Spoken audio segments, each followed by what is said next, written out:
Усім прывітанне, з вами Зміцер Лукашук. Як звычайна мы абмяркоўваем падзею Беларусі і за яе межамі. Ну і як звычайна ў гэты дзень і ў гэты час у нашай студыі са сваёй штотыднёвай аналітычнай праграмай кіраўнік Варшаўскага цэнтра палітычнага аналізу і прагнозу, доктар палітычных навук, сябра вольнай Беларусі Павел Усов. Добрый день, спадар Павел. Добрый день.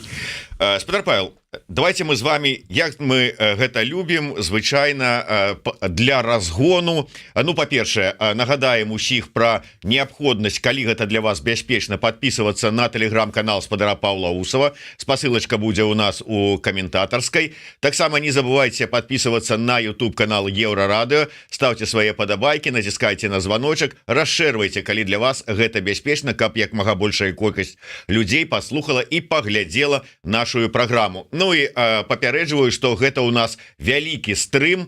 Размова с Павлом Усовым, пасля яе стрым не спыняецца і адразу гость мяняецца ў студыі, і будзе у нас грамадскі актывіст, кіраўнік аўташколы варшаўскай, беларусы, які толькі што вярнуўся з Кіева, куды для байцоў палка Каліновска вазіў дапамогу і адвёз куплены беларусамі Варшавы джип для того, каб яны маглі выконваць свае вайсковыя абавязкі. Такім чынам, не адыходзьце і сачыце за нами. Так, спадар Павел, давайте мы пачнем з таких, можа быть, нацыянальных агульных пытанняў, як мы гэта любім, можа быть, про наше жыццё і про нашу краіну, што гэта чакае. Я да чаго? Днямі разгарэўся скандал пасля сустрэчы Лукашэнкі з чарговым расійскім губернатарам. Я уже нават не памятаю, адкуль ён там, што за ён, але ён там штосьці сказаў, па-першае, про тое, што ну, Смоленск это ж вот беларускі горад, вот вы ж там ведаеце, Смоленшчына, там беларуская земля, але ж мы не, мы там ніякіх там межы там дзяліць не будзем, просто вот, ну, у стылі мы ж адзін народ, вот, відаць, хотел сказать. Плюс там про шматвектарнасць, якой няма у тым, што ён выпускае палітвязняў. Але ўсё гэта стало таким нагодай для скандала. Нейкія расійскія блогеры, каментатары пачалі накидывать, что тут Лукашенко нешта ізноўку вярже, і про Смоленск беларускі, і про шматвектарнасць, і про ўсё астатняе. Кінуўся азаронак іх асаживать. Такі вось беларуска-рускі скандал. І як вы думаете, гэта на фоне гэтай вось выбарчага рытуала, які зараз адбываецца ў Беларусі, такая, как показать, что ну мы ж вот не ва ўсім там как бы под Крамлем, у нас ёсць там і нейкія супярэчнасці, нейкія такія антырасійскія пэўныя настроі, як это яны і ў 20-м годзе рабілі, і яшчэ раней было. Ці гэта вот как бы так выпадкова так атрымалася, ці што, і ці ўвогуле тэма Смоленска, беларускага горада, наколькі яна важная, актуальная? Тэма Смоленска як беларускага горада, яна будзе актуальнай. Я думаю, што мы неаднакротна будзем да яе вяртацца, і у кантэксце, напрыклад, будучыні Беларусі, і ў кантэксце таго, што адбываецца умоўна у тым грамадстве сярод насельніцтва Смаленскай вобласці і Смаленска, бо ёсць ініцыятывы па стварэнню Смоленской рэспублікі народнай. Гэта не ініцыятыва, скажем, беларусаў, гэта ініцыятыва смаленчукоў, і яны якраз такі у сваіх, я чытаў іх канстытуцыю, іх там гэтыя праграмныя палажэнні. Канешне, гэта не шмат людзей, не шматлікая група, але такая ёсць яшчэ у кантэксце Смаленшчыны. Можна прыгадаць і Балцкую рэспубліку, гэта сённяшні расійскі Калінінград, дзе таксама выступаюць за тое, каб гэта была аўтаномная незалежная рэспубліка. Дарэчы, гэта значна больш мае шансаў для рэалізацыі, чым іншыя праекты. Ёсць праект Інгерманскай рэспублікі, гэта сённяшняя Ленінградская вобласць, не памыляюся, горад Санкт-Петербург, але вобласць застаецца Ленінградскай. Да. І вось у межах Ленінградскай вобласці намагаюцца рэалізаваць праект Інгерманландіі, якая існавала кароткі час як невялічкая самастойная тэрыторыя ў 19 годзе. І, канешне, значна больш перспектыўная гэта нацыянальныя меншасці Расійскай Федэрацыі, Рэспубліка Саха, Комі, Тыва і гэтак далей. То бок у працэсе распада Расіі, калі ён распачнецца, вось такая тэрытарыяльная сегментацыя, яна цалкам магчымая. І якую мы ролю як незалежная моцная дзяржава, калі мы будзем такой, можам у гэтым аспекце адграваць вельмі вялікую, як, напрыклад, зараз вяртаюцца да такіх альтэрнатыўных праектах тыя ж украінцы. Курская вобласць, Суджа, гэта украінскі горад. Я, калі мы былі ва ўкраіне, вось у Нацыянальным музеі Украіны, там шмат дакументаў пра тое, як аддзялялі вось гэтую Суджу і далучалі ў Курскую вобласць. Як першая сталіца Украіны. Дакладна. І тое ж самае, як вось гэтыя дакументы з'яўляюцца, калі Полацкую вобласць хацелі далучыць да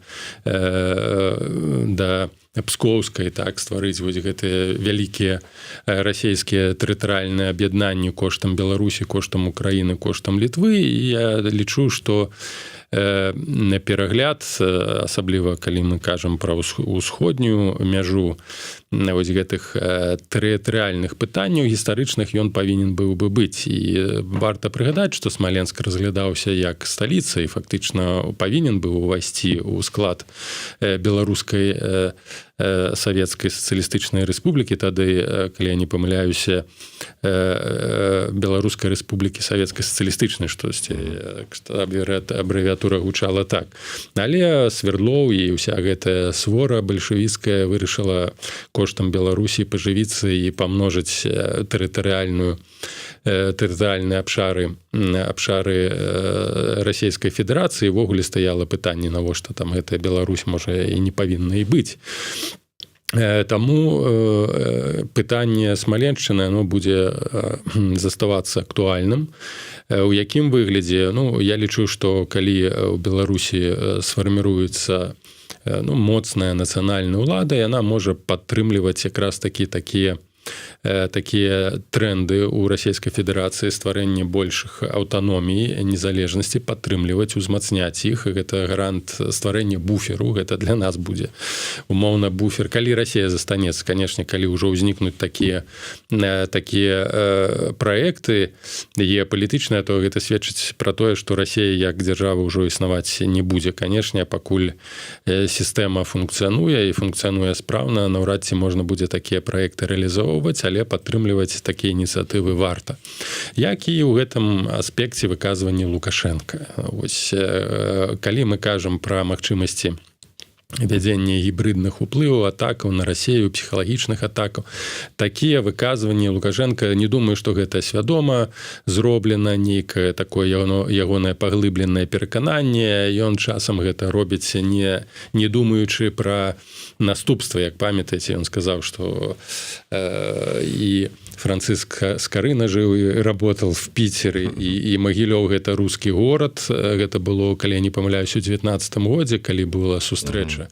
Ён тады заявіў пра тое, што Магілёў гэта рускі горад, маючы на ўвазе, што вось тут ўсё тут умоўна рускае. Так, канешне, у сэнсе гістарычнага, цывілізацыйнага кшталту Кіеўскай Русі, там вось гэтага аспекту, гэта іншы Русь, гэта іншы аспект, і мы павінны разглядаць Русь як асобную цывілізацыю, спадкаемцамі якой мы таксама з'яўляемся. Безумоўна, калі там расіяне так любяць казаць пра гістарычную справядлівасць, кай сабе вярнуць Масковія, безумоўна, тут ужо такія ўжо больш наратывы ідэалагічна, гістарычна. Калі мы ўжо пра эвалюцыю, пра цывілізацыйнае развіццё, мы не павінны цурацца слова умоўна, слова Русь, менавіта ў гістарычным значэнні. Як у кантэксце Кіеўская Русь, хаця Русь, канешне, гэта было скандынаўскае ўтварэнне варагаў, і Полацк з Рагвалодам. Рагвалод гэта таксама выхадзец рода варажскага, умоўна, вось яны стварылі сваю там дзяржаву. Ну, урэшце рэшт, палова Еўропы скандынавамі была створана. Гэта не азначае, што мы нейкія там па дзяржаву ўтварэнню другаснае. Не, ну, як мы бачым, калі толькі не звяртацца да пытанню Новгарада, калі фактычна варягі захапілі в Новгород, это іх была плацдарм, іх база, так, то сімбіёз і фарміраванне нейкіх там пратадзяржаўных утварэнняў на нашай тэрыторыі, Кіевскай Русі, оно было часткова мірным, часткова не, але нават былі такія з гісторыі, з летапісаў ведаем, нават сваркі, моцныя сутыкненні, калі мы кажам пра Аскольда і Дзіра, якіх забілі уже другая хваля каланізацыі на чале з князем Олегам і гэтак далей. Але это уже нюанс такі гістарычны, не будзем мы туды ўглыб уваходзіць. Факт застаецца фактам, што мы мультикультурная цывілізацыя, і Русь як элемент гэтай цывілізацыі таксама застаецца нашай гістарычнай спадчыны. Літва, Русь, гэта хутчэй такія палітычныя, не этнічныя назвы, бо Русь гэта, безумоўна, не этнічная, не належыць да славян. Але гэта прыняло такую збольшага палітычную функцыю дзяржаваўтварэння і гэтак далей. Таму яшчэ раз скажу, што мы ў працэсе вось ужо пазнейшай каланізацыі з боку Масквы, з боку ўжо расійскай імперыі, канешне, страцілі нашыя правы на вось гэтыя гістарычныя аўтэнтычныя назвы, як Русь, на жаль, як Літва, і канструавалі расейцы свае там саманазвы, палітычныя дэфініцыі, Беларусія, так, вось беларуская губерня, літоўская губерня. Але вяртаючыся да вось гэтага гістарычнай вайны, бо гібридная вайна, яна не толькі вайна палітычная, не толькі вайна вайсковага кшталту, дыпламатычная, гэта культурная вайна, гэта вайна культурных наратываў. Культура з'яўляецца адным з важных элементаў гэтай вайны, як і рэлігія, праваславие. Таму, я лічу, мы павінны вярнуцца смела пра гэта казаць, пра нашу гісторыю, пра нашу Смаленшчыну, што мы былі вялікім народам, часткай гэтай вялікай цывілізацыі. Мы павінны вярнуцца да аўтакефальнай самастойнай царквы праваслаўнай, як аднаго з нацыянальнага праекту. Гэта ўсё укладаецца ў нашы нацыянальныя інтарэсы. Гэта база нашага нацыянальнага дзяржаваўтварэння, база адбудовы нацыянальных інтарэсаў. Нават калі Расія застанецца, я не веру ні ў нейкія там добрыя суадносіны, роўныя, эканамічныя, там гандлёвыя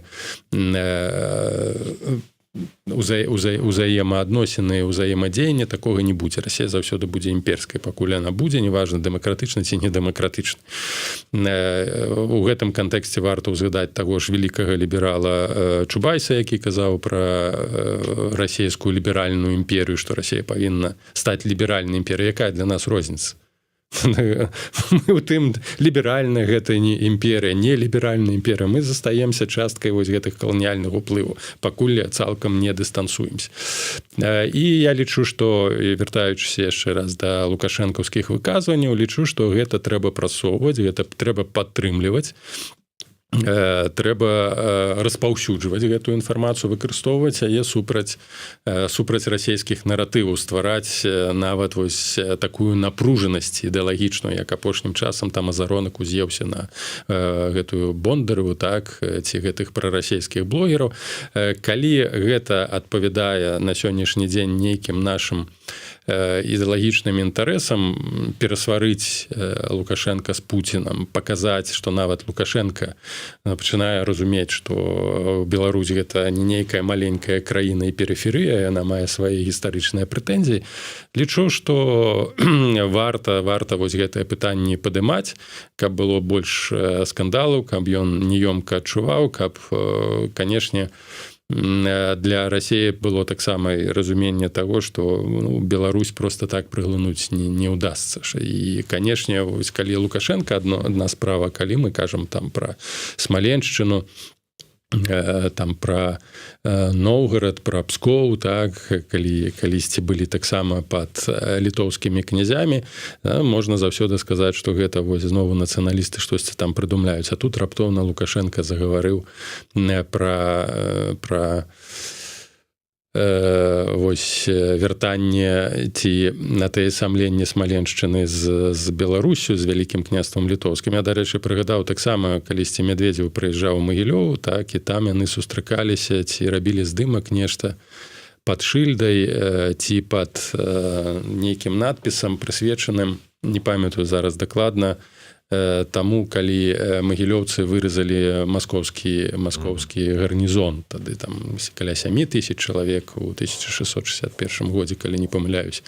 Ну, ось тады так, гэта было нас даволі знакава. Ну, хаця зараз ось выглядае зусім наадварот. Ну, тое, што Лукашенко ўрэшце рэшт вяртаецца не вяртаецца, а хутчэй так скрозь выкарыстоўвае вось гэтыя наратывы, не толькі антызаходнія, але умоўна патрыятычна аказіянальна, бо гэта збольшага не азначае насамрэч глыбокую ягоную ментальнасць і свядомасць пра беларускую. Якраз такі наадварот, сітуацыя ў краіне ў гэтым кантэксце не змяняецца. Заўсёды дзеля такого, як кажуць, краснага слоўца бывае укидывая ў інфармацыйную прастору, не задумуючыся над наступствамі. Ну, але калі, яшчэ раз падкрэслю, калі мы можам гэта выкарыстаць для ўзмацнення нашай нарацыі, нашага нейкага там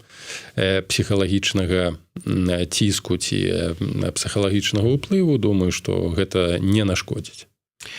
Да, Дмітрый Піменаў, павага Паўлу. Дмітрый Піменаў, гэта наш легендарны Мірон, піша нам, таму перадаем легендарнаму Мірону таксама падзякі і нашу павагу, і нагадываю, што абяцаўся заехаць да нас у студыю, так што чакаем, Мірон. Гаспадар Павел, вы вось так заклікаючы, можа быць, паставіць нейкія муры, адмовіцца ад пэўных наратываў, супрацы, эканамічных сувязяў пэўных, так дойдзеце да таго, што яшчэ і ад Чэхава з Дастаеўскім адмовіцеся і праваліцеся ў правінцыйнасць. Ну, я гатовы праваліцца ў правінцыйнасць, чытаючы там Стэндаля, Маруа і гэтак далей.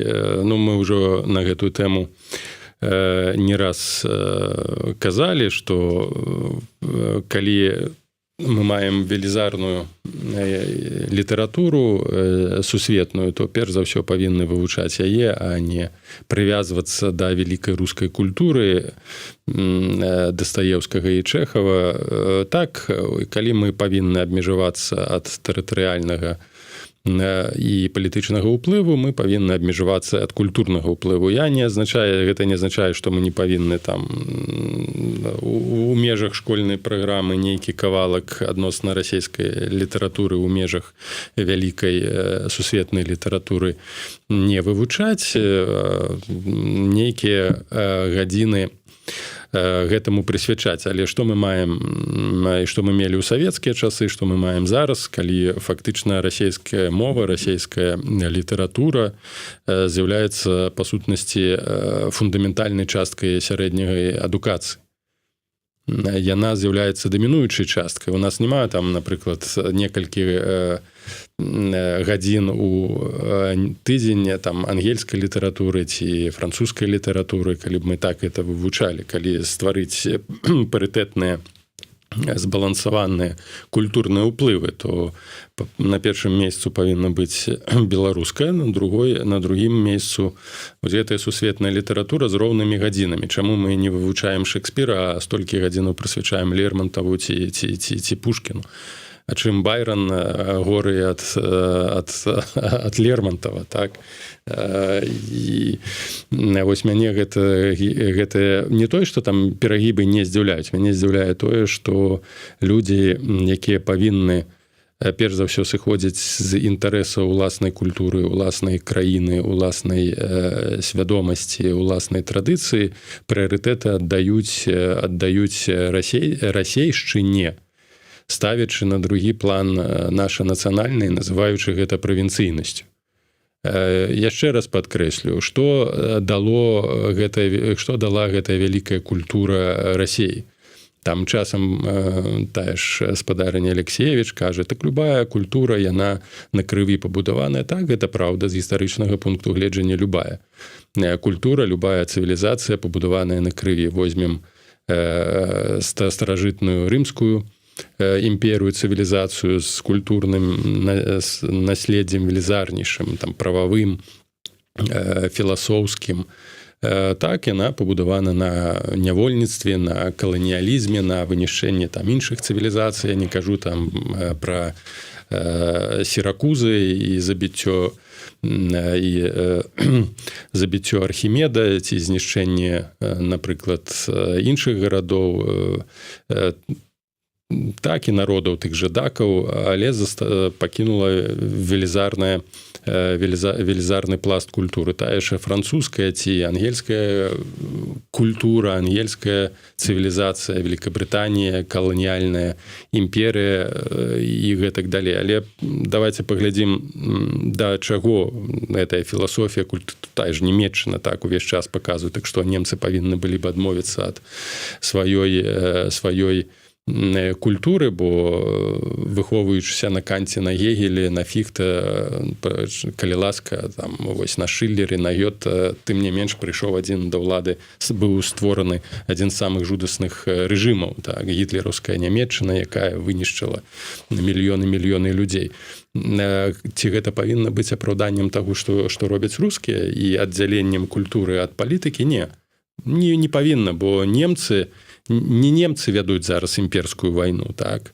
Нягледзячы на тое, што мы прайшлі велізарнейшы гістарычны досвед. Не Англія вядзе каланіяльныя войны і там прэтэндуе знову на Ірландыю ці падаўляе там у крыві Шатландыю, якая хоча аддзяліцца. Гэта робіць Расія. Мы ў 21 стагоддзі, нягледзячы на велізарную драматызм гістарычны, на гэтыя войны жудасныя, якія прайшлі ўсе, там Савецкі Саюз, Еўропа, мы, як частка Савецкага Саюзу, тым не менш, нягледзячы на гэты гістарычны пласт, на гэты досвед, на нібы ўжо больш-менш нармальныя цывілізацыйныя адносіны, на тую культуру, на літаратуру, якую вывучаюць ужо добра там у 19-м, пачатку 20-го стагоддзя ўзровень адукацыі не быў такім, якім ён з'яўляецца зараз. Але што на сённяшні момант прынесла для Расіі і свету гэта вялікая руская культура? Жудасную вайну. 1000 дзён вайны. 1000 дзён вайны. І казаць, што культура тут не вінаватая, бо калі яна выхоўвае такіх людзей, як Шойгу, як Пуцін, як Салаўёў, як Кісельёў, гэта частка гэтай культуры, які ўвесь час апелююць да Дастаеўскага, да Толстога, нават даўні далёкі сваяк Толстога сидзіць у думе і падтрымлівае гэтую вайну, геноцид украінскага народа, Алексея Толстога хіба. І казаць, што культура не вінаватая, культура гэта элемент, інструмент прапаганды. Пытанне, у які бок гэтая культура завёрнутая. Замест таго, каб развіваць уласную дзяржаву, уласнае грамадства, гэтая культура выкарыстоўваецца для атуплення і выхавання агрэсіі. У расійскім грамадстве, у расійскім народзе пры дапамозе рэлігіі, пры дапамозе адукацыі. Таму культура так нясе такую ж самую адказнасць. Яна не можа існаваць самастойна. Тым больш, калі яна выкарыстоўваецца для атуплення нашага грамадства. Пра «Скажы-ка, дзядзя, ведь недаром Москва спалёная пажарам», так?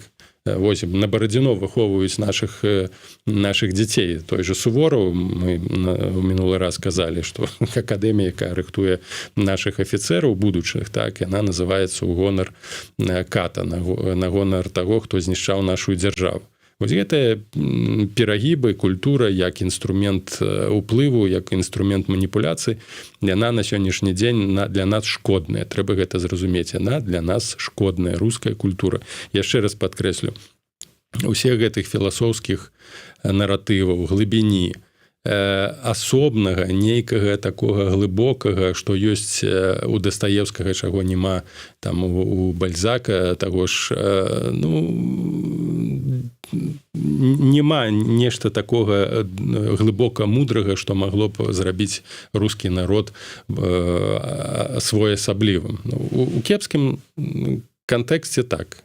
Для таго, каб зразумець, я лічу, што гэтую літаратуру таго ж Дастаевскага ці Толстого трэба вывучаць палітычным псіхолагам, каб зразумець душу рускага народа, што яна, безумоўна, гэтага глыбіннага рускага народа, што яна вельмі небяспечная для Еўропы.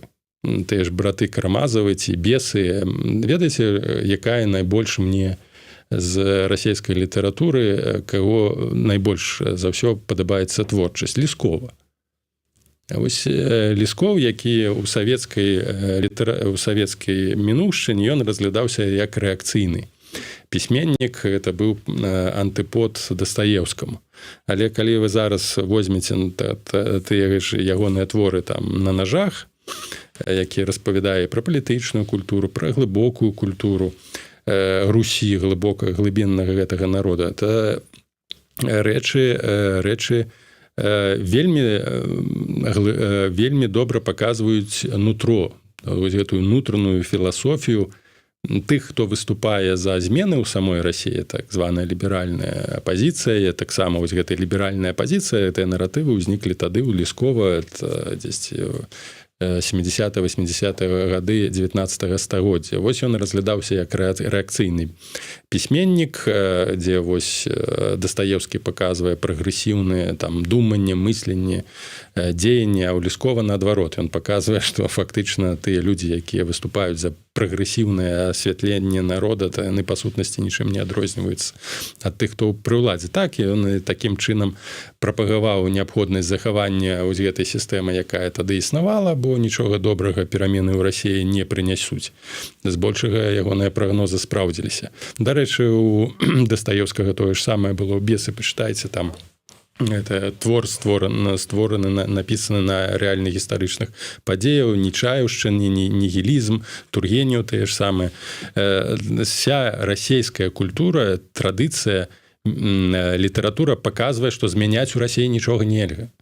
Гэтыя перамены не прывядуць да вызвалення народа, не прывядуць да лепшага. Заўсёды Расія будзе рэакцыйнай, заўсёды яна будзе імперыя. Это пішуць усе, акрамя Толстого. Ад Дастаевскага да Лескова, там Чэхава і гэтак далей.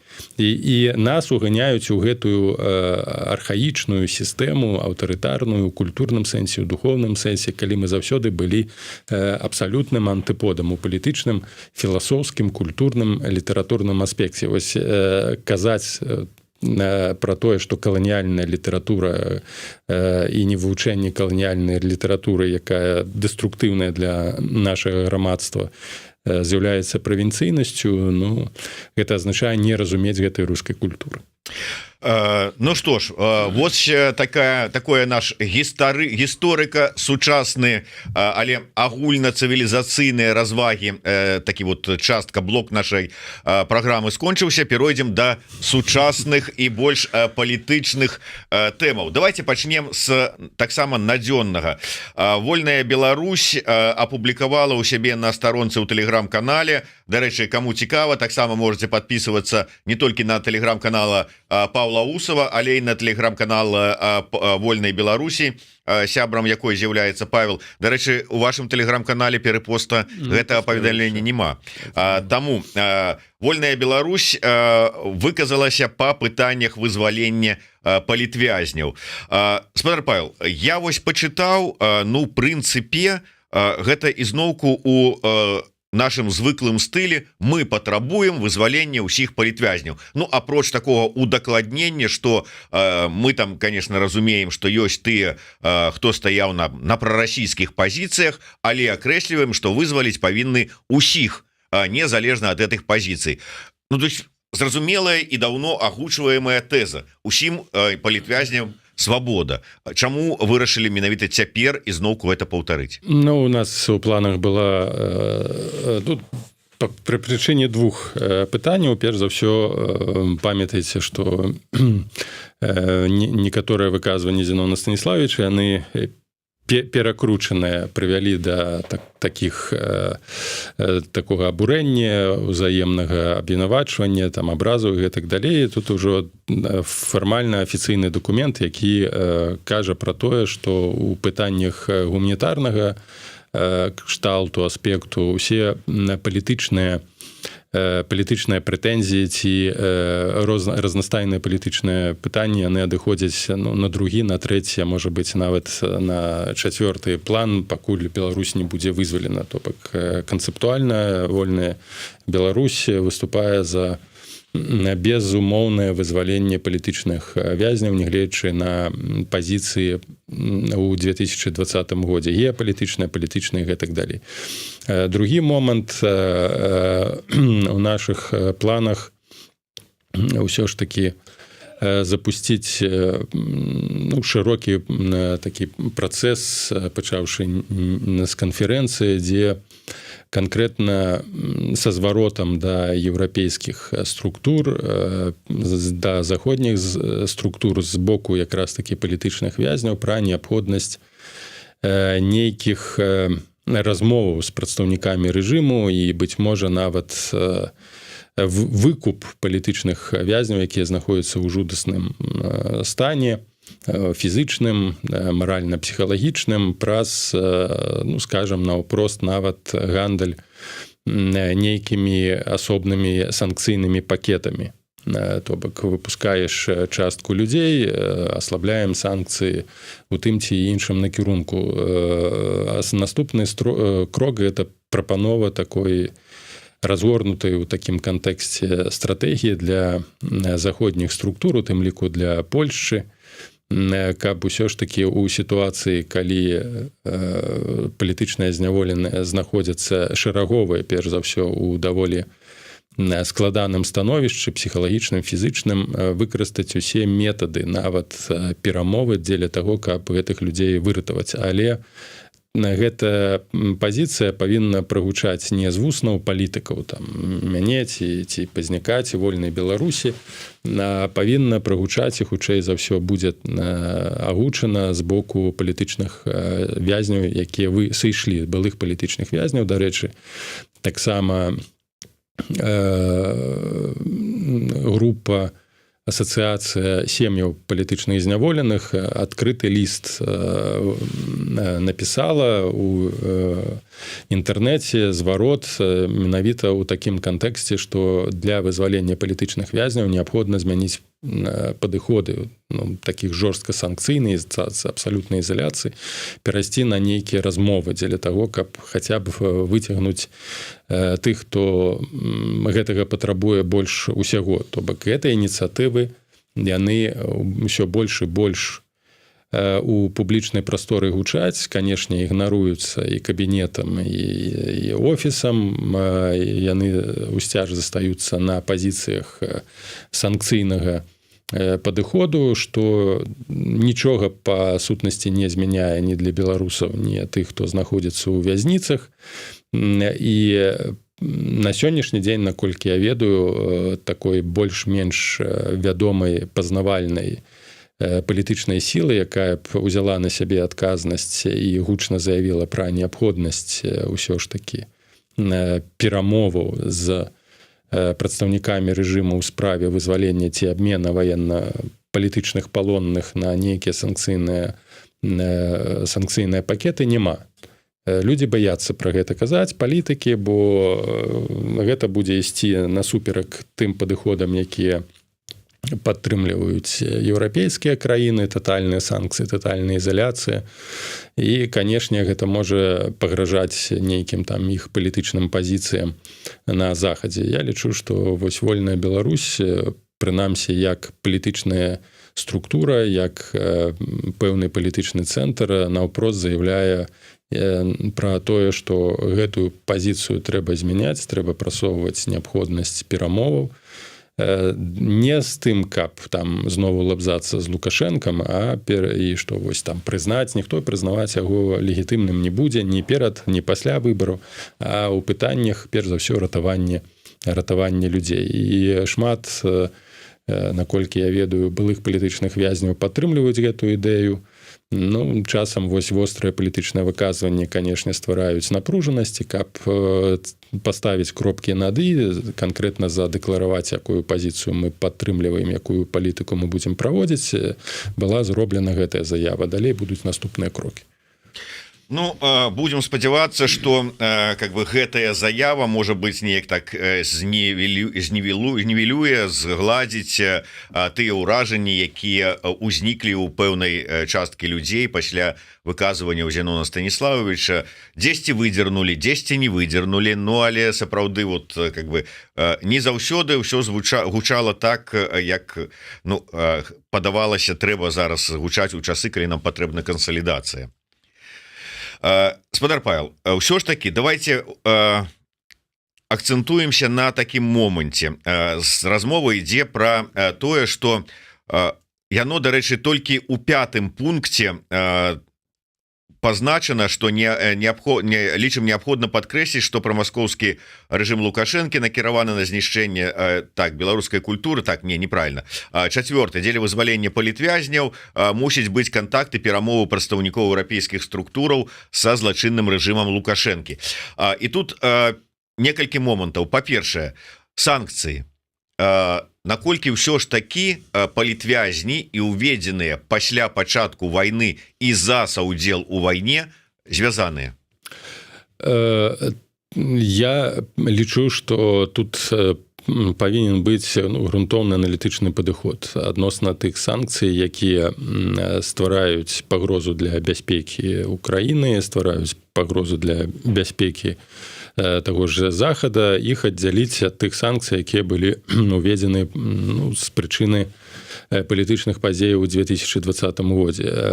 Больш таго, адзначыць, напрыклад, санкцыі ў дачыненні тых прадпрыемстваў, якія выпускаюць падвойную прадукцыю, якія могуць выкарыстоўвацца для абыходу, напрыклад, санкцый уведзеных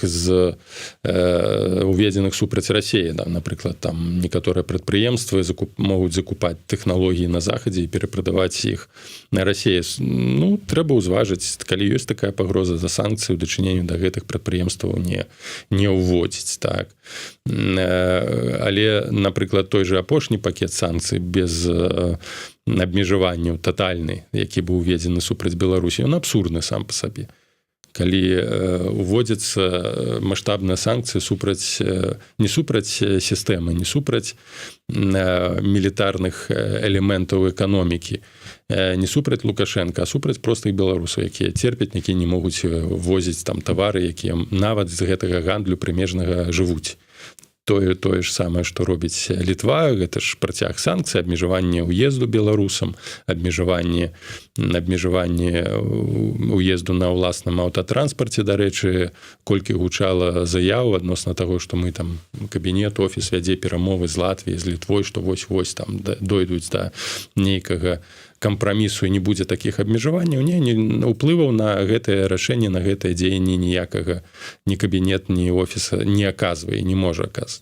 То бок, не ўсе ж санкцыі уведзены з прычыны таго, што Беларусь стала краінай з аднаго боку акупаваная, з іншага боку саагрэсарам. Тут яшчэ раз падкрэслю, павінна размежаванне Беларусі ад Расіі, размежаванне тых жа санкцый, выбарны гнуткі падыход, узважыць, якія можна выкарыстаць санкцыі для гандлю і паслаблення ціску. Яшчэ раз кажу, што вось можна ж вярнуцца да пытання, калі мы пра польскі бок кажам, аднаўленне чыгуначнага транспарту пасажырскага паміж Менскам і Варшавай, аднаўленне там, канешне, все звязанае тут не толькі з палітычнымі вязнямі беларускімі, але з міграцыйным крызісам і тым, што улады ўсцяж не вырашылі пытанне лукашэнкаўскія з Андрэем Пачабутам,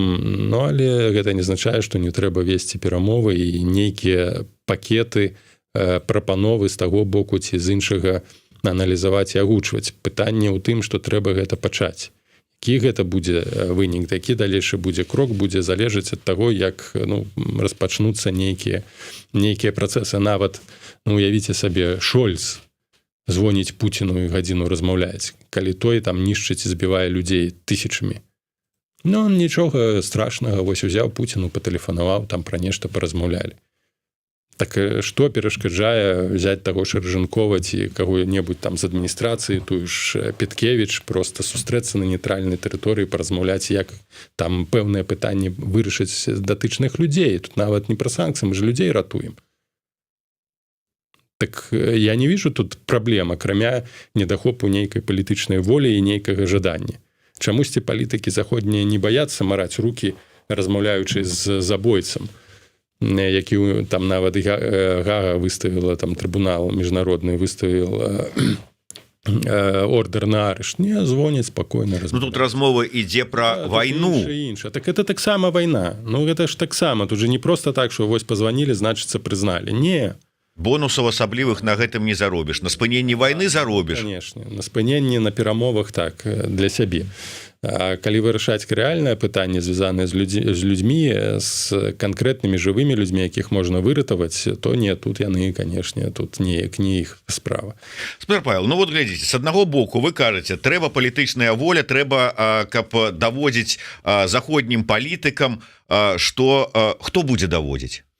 Я думаю, што гэта даводзіць павінны ўсе беларусы, якія маюць нейкія дачыненні. Тыя ж самыя палітвязні пісаць лісты адкрытыя, неадкрытыя да камісіі, да нацыянальных урадаў, каб гэтае пытанне паставіць, каб ўсё ж такі зрушыць з места. Я не спадзяюся ні на офіс, ні на кабінет, гэта іх парадыгма менавіта па гэтай. Так а што спадзявацца? Вы ж толькі што сказалі, што яны не могуць нічога вырашыць. Нават на прыкладзе Літвы, там Латвіі, Эстонии. Не трэба рабіць выгляд, што тады яны нешта вырашаюць. Тады тут кладзецца абавязак на ўсіх нас, на тыя палітычныя структуры, маленькія, сярэднія, вялікія, якія маюць партнёраў на захадзе, якія могуць грамадскія арганізацыі, якія могуць ўсё ж такі данесці гэтую думку. Магчыма, неабходна больш шырокая платформа з палітычнымі вязнямі павінна быць створана, з палітычнымі структурамі, якія вось такі зварот, дарэчы, я думаю, што будзе падрыхтаваны да еўрапейскіх структур і для Польшчы, менавіта каб ініцыяваць гэты працэс. Яшчэ раз падкрэслю, гэта не азначае прызнанне там Лукашенка, легітымізацыя яго ніякім разе. Тут пытанне першаснае, гэта знайсці спосаб выцягнуць людзей з вязніцы. У іншых на сённяшні дзень механізмаў няма. Ёсць вайсковы спосаб, гэта перамога ў вайне з Расіяй. Ось амерыканцы нібы дазволілі Украіне выкарыстоўваць атакмс супраць пабіць па тэрыторыі Расіі, наколькі гэта рэалістычна, наколькі зараз Украіна актыўна пачне гэтым карыстацца, бо ўсё ж такі пакуль што, мне падаецца, гэта дазвол мае такі псіхалагічны характар. Магчыма, Байден хоча сысці з пасады прэзідэнта як чалавек, які ось прыняў жорсткае рашэнне. Наколькі яно будзе рэалізаванае, гэта другое, тым не менш. Але ўжо 3 гады будзе вайны. 3 гады. І колькі яна яшчэ будзе цягнуцца, і пералома ў сітуацыі такога грунтоўнага, які мог бы спрыяць знішчэнню, развалу, там, аслабленню Расіі, пакуль няма. То бок людзі яшчэ будуць сядзець год, там, 2-3, губляць сваё здароўе і чакаць, пакуль вось нешта раптоўна цудам нейкім зменіцца. Гэта падыход інфантыльны. Ёсць магчымасці размаўляць, ёсць магчымасці там запрашаць, трэба размаўляць, калі патрэбна, нават і ў Менск паехаць. Тым не менш, вот вы кажаце, трэба, на нашу думку, до гэтага часу так і не была сфармаваная ясная канцэпцыя, план дзеянняў, скіраваны на вызваленне беларускіх палітвязняў. Я памятаю, на заканчэнне папярэдняга тэрміну дакладней складу каардынацыйнай рады яны ладзілі такія слуханне канферэнцыю з нагоды палітвязняў, былі запрошаныя усе ініцыятывы, усе грамадскія там нейкія структуры, якія займаюцца дапамогай палітвязням і гэтак далей, каб паспрабаваць нейкі знайсці агульнае там бачанне, рашэнне, стратэгію.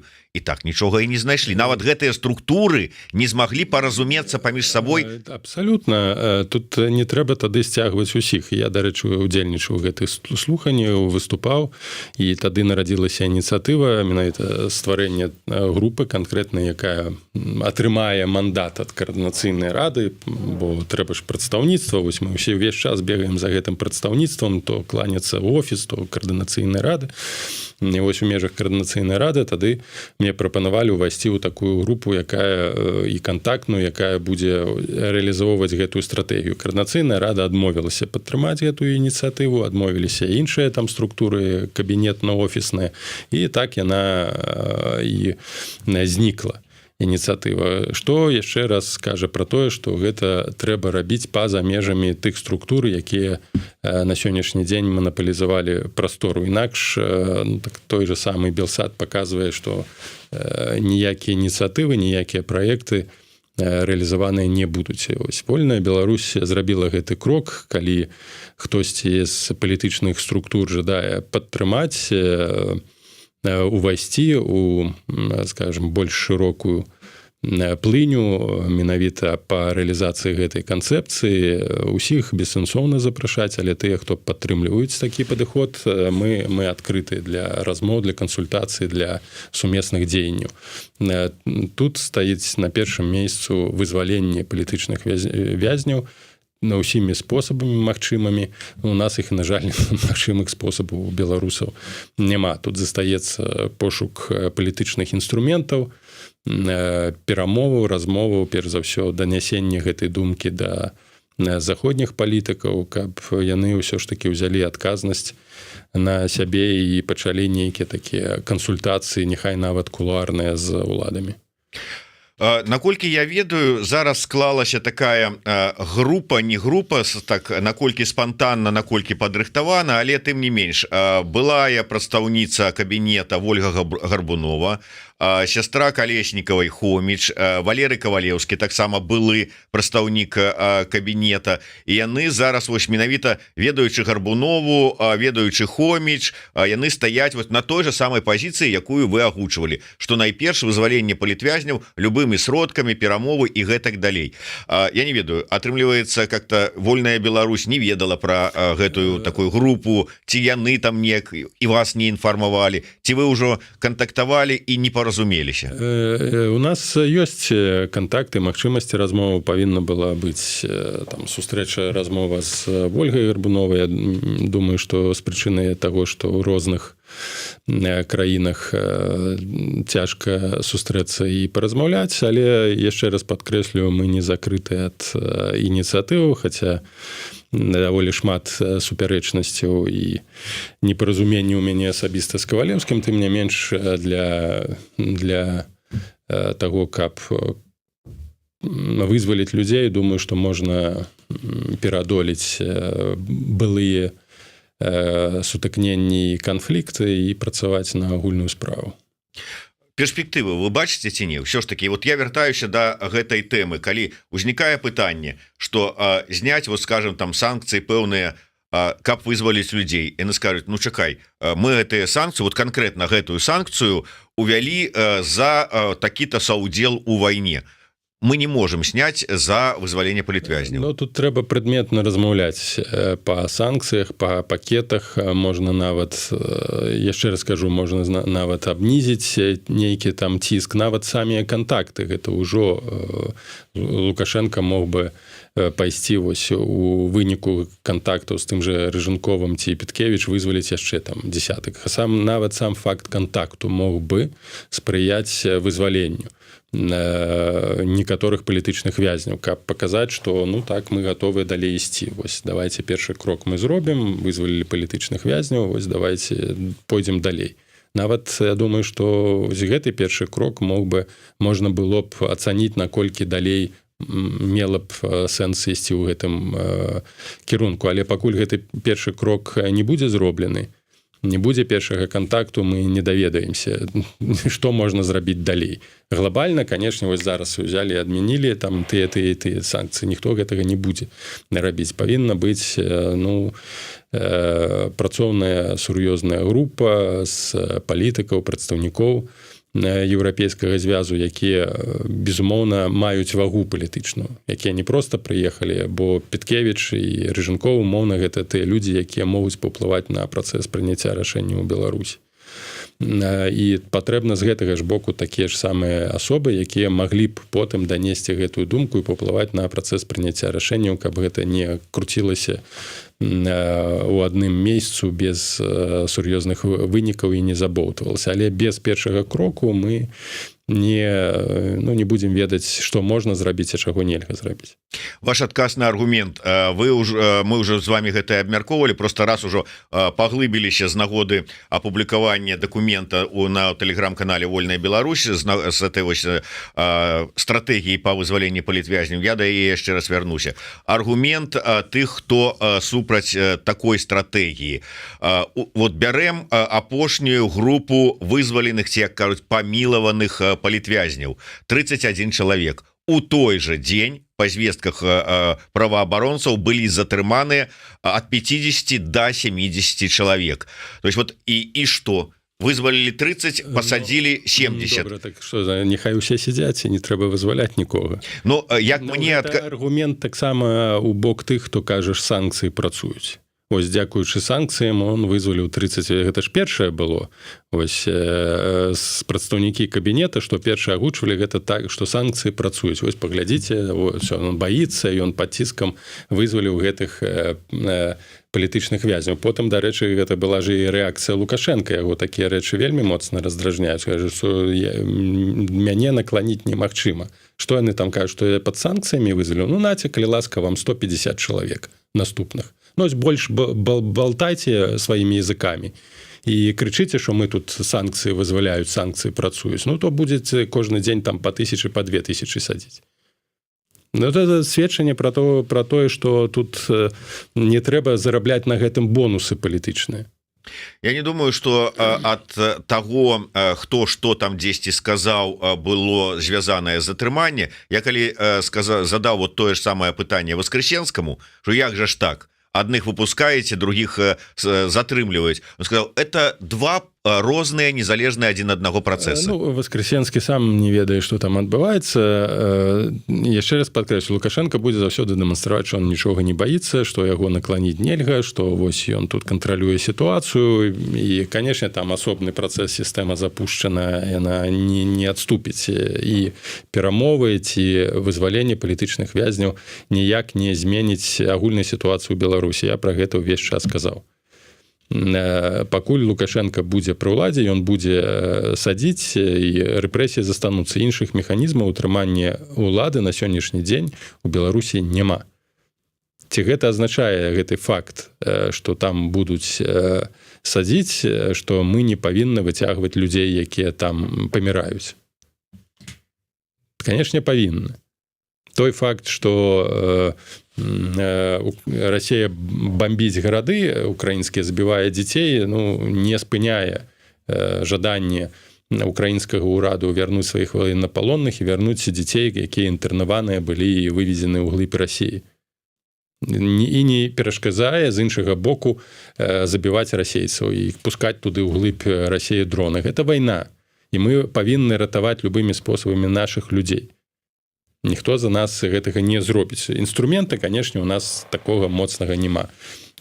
І тут непаваротлівасць захаду таксама будзе перашкаджаць. Але я яшчэ раз падкрэслю, што ініцыяваць гэты працэс, нейкія там перамовы, мне падаецца неабходна. Гэта гуманітарны падыход, выкарыстанне міжнародных арганізацый. Чаму мы гэтага не можам зрабіць і не можам паспрабаваць зрабіць? Ніхто нікога абвінавачваць ні ў чым не будзе, калі не атрымаецца. Але калі атрымаецца, то гэта плюс будзе для тых людзей, якія гэта зробяць. лукашэнкаўская спойлерша на гэтым выбарчым рытуале Канапацкая апублікавала ў сябе у інстаграме некалькі фотак з сустрэч з замежнымі дыпламатамі у Мінску. Гэта прыём у амбасадзе Польшчы, гэта сустрэча з кіраўнікамі дыпламатычных місій з Славакіі і Чэхіі. І каментуючы усе гэтыя сустрэчы, яна азначала: размовы ішлі пра заканчэнне санкцыйнага ціску, бо санкцыі надакучылі усім. Ну я так умоўна, но сэнс такі: гэта знак таго, што за зняццё санкцый Мінск гатовы гандлявацца з захадам? Думаю, готовы. Ну і той факт, што Канапацкай далі добро, усе паглядзіце, ну, знялася Чемоданова, там яшчэ пару кандыдатаў, то бок Канапацкай далі добро, хутчэй за ўсё яе зарэгіструюць, і вось яна атрымае квазімандат дэмакратычнага незалежнага палітыка, якім будуць карыстацца дзеля таго, каб ствараць гэтыя каналы, размовы, прасоўваць, ну і, канешне, яшчэ больш аслабляць пазіцыі дэмакратычных структур. Пасля выбараў сітуацыя можа змяніцца, але знову чакаць, пакуль адбудуцца там квазі гэтыя выбары і нічога не ў гэтым накірунку не рабіць. Ну, думаю, пакуль ёсць час, 2 месяцы амаль, то трэба таксама гэтыя працэсы запускаць і людзей ратаваць. У нас больш за 1000 гледачоў. Я, карыстаючыся момантам, па-першае, нагадаю, што гэта ў нас вялікі стрым, і адразу па заканчэнні размовы з гаспадаром Паўлам мы працягнем. У нас будзе грамадскі актывіст, які толькі што вярнуўся з Кіева, куды адагнаў машыну, джип для байцоў палка Каліноўскага, Дзяніс Герасімчык. Дзяніс, праўда, троху спазняецца на пару хвілінаў, а гэта дае нам магчымасць з Паўлам троху болей пагаварыць, калі ён, конечно, таксама не спяшаецца. Заўсёды рад. Таму подписывайтеся на телеграм-канал Паўла Усова, калі для вас гэта бяспечна. Ну і, безумоўна, не забывайте пра подписку на канал Еўрарадыё. Слухайте, глядзіце, подписывайтеся, ну і расшэрвайце.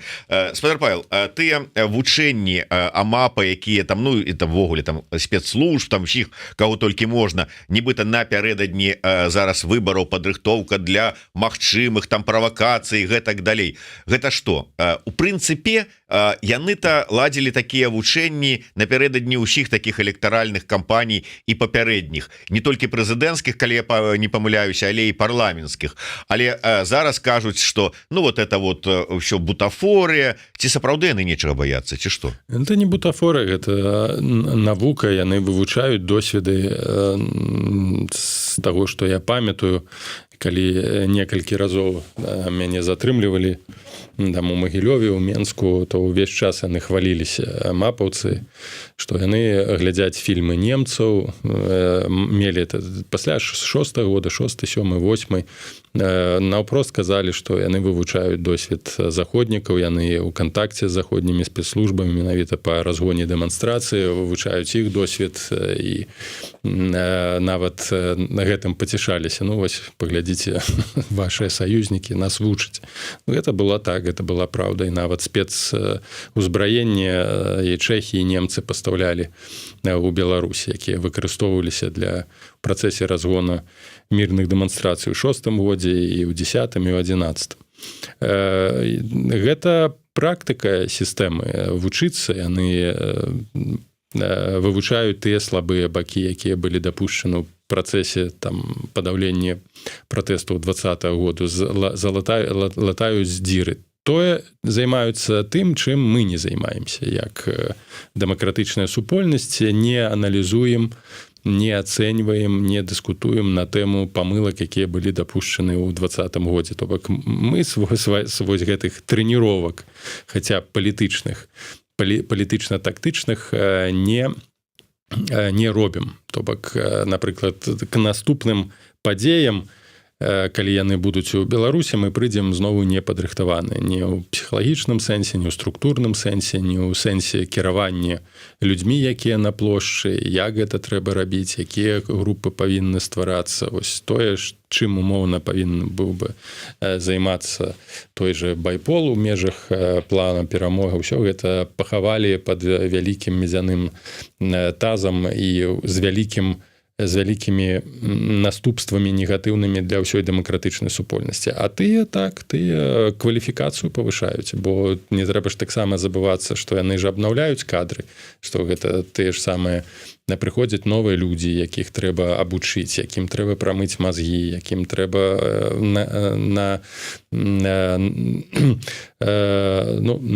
накатаць ідэалагічна і псіхалагічна, як тых жа служэбных сабак, якіх трэніруюць штотыднёва. А тут ужо думаю, што каардынацыя ўсіх служб, усіх структур, камунікацыя, як яны павінны ўзаемадзейнічаць, тое, што па факце трэба рабіць у межах дэмакратычных структур, чаго ніколі не рабілася і, як мы бачым, рабіцца не будзе ні планавання, ні вучэнняў. Я кажу, што чаму б не правесці умоўна-палітычнае вучэнне, вось раптоўна нешта здараецца на 25 годзе. Вось як мы павінны дзейнічаць? Хто з якога там кірунку будзе рыхтаваць нападзенне? Якія колеры Абрамсаў будуць у каго? Неважна, там, на якіх там джипах мы будзем прарывацца. Вось хаця б такія рэчы, якія камунікаты трэба беларусам казаць, якія можна мець уплывы туды, якія камунікаты, уплывы на чыноўнікаў, на тых жа сілавікоў. Гэтага нічога не робіцца. Вось гэтага мадэлявання, сімуляцыі такіх сур'ёзных падзей сур'ёзна не прадум, бо нікому не патрэбна. Слухайте, вот про 25 год, что там можа здарыцца, можна, конечно, меркаваць і можна на вот вучэнні правесці, але мне падаецца, што ў 25 годзе пры такім пасля столькіх гадоў і такой жорсткай рэпрэсій нічога не будзе, але бліжэйшая перспектыва, вот вы ўзгадалі дазвол Байдена на удары Украіне па тэрыторыі России дальнабойнымі ракетамі. А калі по Беларусі? Вот наколькі это магчыма, на ваш погляд? Наконт вашай рэакцыі, будзе, не будзе, неважна. Гэта абучэнне, як абучаюць в арміі, як абучаюць кіраваннем дзяржавы. Гэта проста неабходна фарміраванне сістэмнага мыслення і рэвалюцыйнага мыслення, прапісваць сцэнарыі. Ці 25 годзе, ці ў 26 годзе, неважна. Это просто вось тыя людзі, якія па ідэі павінны былі б кіраваць. Я не думаю, што бальшавікі праводзілі такія вучэнні, а скарысталіся магчымасцю ў 17 годзе. Чакайце, у бальшавікоў былі структуры, у іх былі баявыя групы, былі групы эсэраў, былі групы НСаў, там яны тэрарысты. Там былі структуры сур'ёзныя, часткова кантраляваліся як Азафам, так гэтай ахранкай, але яны праводзілі працы з рабочымі. Канешне, рэжым царскі, як бы ён там крывавым не быў такі татальны аўтарытарны з тымі тэхналогіямі, якія мае сёння Расія ці Беларусь, тым не менш гэта ўсё прапрацоўвалася. План, які быў прадстаўлены нямецкай выведкі, як трэба дэстабілізаваць Расію, быў прадстаўлены, боже мой, вылецела з галавы, Парвусам у 15 годзе. У 15 годзе фактычна тыя планы рэвалюцыі былі прапісаныя Парвусам, нашым земляком з Березіно. План Гельфанда, так, вось там на 20 сторонок аналітычная была прадстаўлена запіска нямецкаму генеральнаму штабу, каб яны далі грошы на рэалізацыю вось гэтай рэвалюцыі. Ён яшчэ тады ўзгадваў бальшавікоў. Як толькі Ленін прыехаў у 17 годзе у Петербург, там пачалася сур'ёзная, яго ніхто не ведаў. Там пачалася сур'ёзная, сярод так масава, там пачалася сур'ёзная інфармацыйная апрацоўка насельніцтва. А структуры бальшавіцкія былі будаваныя Троцкім, там сістэма працавала, і антысістэма працавала вельмі добра, на фронце яна працавала. і дарэчы вайной скарысталіся на пачатку там рэвалюцыя ў лютым, потым кастрычніцкая рэвалюцыя. Нават гэты досвед варта вывучаць, як яны насамрэч. Ну добра, потым закончылася тым, што рэвалюцыя з'ела сваіх дзяцей, бацькоў, дзядоў, гэта не важна. Мы кажам пра падрыхтоўку, план заўсёды павінен быць. Да. А давайте вот удар по Беларусі, по Мозырскому там. Я не думаю, што будзе удар по Беларусі да таго моманту, пакуль Беларусь не ўводзіў у актыўную фазу вайны. Дарэчы, тое, што мы назіраем на працягу апошніх месяцаў, з'яўленне паўночнакарэйцаў у расійскай арміі, іх выкарыстанне у Курску і ва ўкраіне сведчыць пра тое, што рускія ўсё ж такі намагаліся Беларусь уцягнуць у вайну па нейкім прычынам ці па прычыне таго, што Лукашенко баяўся і паказваў, што беларускі народ узбунтуецца і не будзе ваяваць, і гэты план не быў рэалізаваны. Яны прыцягнулі, калі украінская выведка мае дакладныя дадзены, каля 15 000 чалавек. Гэта фактычна ССО, сілы спецыяльных аперацый у Беларусі. Гэтая колькасць, і выкарыстаць іх для рускіх было б вельмі умоўна добрым варыянтам для удару па Украіне. Тым не менш, мы бачым па нейкіх прычынах, мы можам здагадвацца і прагназаваць, што гэта хутчэй нежаданне, нізкая матывацыя у параўнанні з паўночнакарэйцамі, якія мазгі там прамытыя вельмі добрыя, і там яны гатовыя на любой вайне гінуць. З Беларусю гэта не адбылося. Таму Лукашенко будзе усімі спосабамі намагацца, каб краіну не ўцягнулі ў актыўную фазу. І магчымасці удараў атакамсай па тэрыторыі Беларусі гэта адзін з фактараў устрымвання і утрымання якраз такі Лукашенко ад нерацыянальных ідэяў. Дарэчы, ён некалькі разоў падкрэсліваў і на саміце БРИКС і раней у Москве падчас візітаў сваіх, што Беларусь не будзе ваяваць. Ён это, канешне, зламаць Лукашенко рускія могуць у любы момант, тым не менш публічна ён заяўляў, што вось пакуль ён ваяваць Беларусь не будзе. І атакамсы будуць выкарыстоўвацца як такі фактор, што мы, паглядзіце на нас адразу тут, і не толькі ў Мозырскі, тут у Менск праляціць, пад Раздах даляціць. Таму давайте мы ўжо не чапляйце нас. І відавочна яшчэ не ведаем, як будуць разгортвацца, у якіх маштабах адбудуцца вучэнні Захад-2025. Так, ці станець гэта пляцоўкай для падрыхтоўкі новага ўварвання, цяжка зараз сказаць. Тым не менш, як толькі атакамсы паляцяць у бок Расіі, тут ужо агульна можа змяніцца атмасфера вайны. Мы не ведаем, як могуць зарэагаваць расейцы, бо яны тады пакідаюць, не раз агучвалі за сабой права выкарыстання тактычнай ядзернай зброі. Тым не менш, я лічу, што працэс ужо пайшоў. Яшчэ раз падкрэслю, невядома, наколькі гэты дазвол будзе рэалізаваны ў практычным накірунку. Як толькі ён будзе, тады мы будзем па факце пра нешта казаць. Добра, ну вось прыйшоў нарэшце наш наступны госці Дзяніс Герасімчык, але на завяршэнне, спадар Павел, да вас такое пытанне, звязанае з незразумелай гэтай вознёй вакол кіраўніцтва ў ўсебеларускім народным сходзе.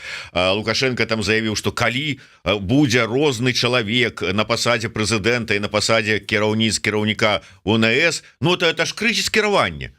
Ну так і так же ж там было прапісана, што раней далей-то не, але вот для Лукашэнкі можна быць і там.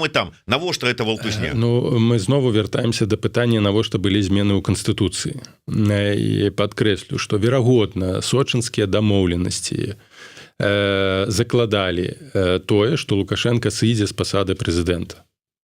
Каб захаваць кантроль рэальны, ён увёў у канстытуцыю, што абсалютна не было патрэбна, увёў канстытуцыю інстытут усебеларускі народны сход з гэтым палітбюро. Дарэчы, да сённяшняга моманту няма ніякага дакументу адносна таго, што якія функцыі выконвае палітбюро, прабачце, прэзідыум. Ну, недалёка, да, по Фрейду. Палітбюро там трошки іншае, там прэзідыум у савецкія часы таксама былі розныя структуры. Прэзідыум Верховнага Савета і палітбюро две розныя структуры. Так вось прэзідыум не прапісана, што чым займаецца прэзідыум, якія функцыі ён выконвае. Так, ёсць урад, ёсць прэзідыум, ёсць адміністрацыя прэзідэнта, ёсць рада бяспекі і гэтак далей. Але, безумоўна, я лічу, што гэта было зроблена менавіта таму, што Лукашенка падвесілі, і пытанне ягонага прэзідэнцтва стаяла пад пагрозай, каб захаваць усе паўнамоцтвы, яны перацяклі. Калі б сочынскія дамоўленасці былі б рэалізаваны ў 100%, а яны былі б прэзідэнтам гэтай асноўнай структуры ўлады, якая б кантралявала прэзідэнта, як спрабаваў зрабіць гэта Назарбаев. З прычыны таго, што рускія адмовіліся ад гэтага плана па прычыне вайны і па прычыне непаспяховай, на шчасце для іх вайны, адпала неабходнасць функцыянавання і ў гэтага ўсенароднага сходу і прэзідыума. Таму яны спускаюць на тармазах, гэта ёсць у Канстытуцыі, каб не ствараць нейкія паралельныя цэнтры прыняцця рашэнняў, ну, трэба іх кансалідаваць у постаці прэзідэнта, бо ён застаецца прэзідэнтам на пажыццёва, фактычна яшчэ на 2 тэрміны. Вось і ўсё. Тут ўсё якраз такі больш-менш ясна.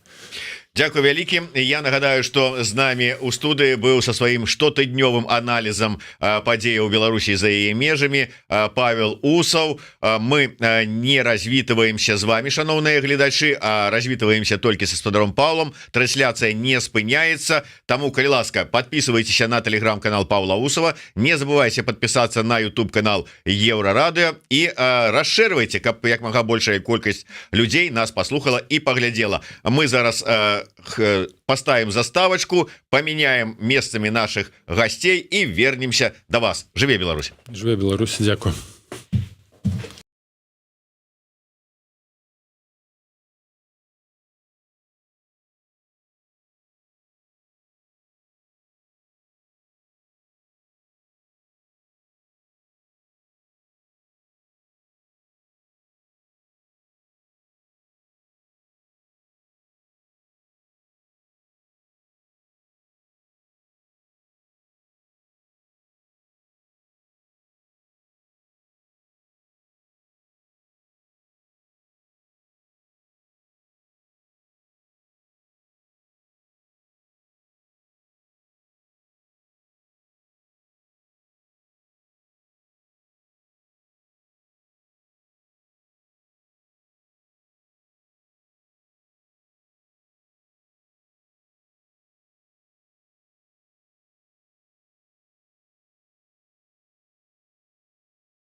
Усім прывітанне яшчэ раз, з вами па-ранейшаму Зміцер Лукашук, і мы працягваем наш вялікі стрым і абмяркоўваем падзеі ў Беларусі і за яе межамі. Як я вам і анансаваў яшчэ падчас размовы з нашым папярэднім госцем Павлом Усавым, у нас у студыі далучыўся да нашага стрыму грамадскі актывіст, заснавальнік і кіраўнік варшаўскай аўташколы Денис Драйв, Денис Герасимчык. Добрый дзень, Денис.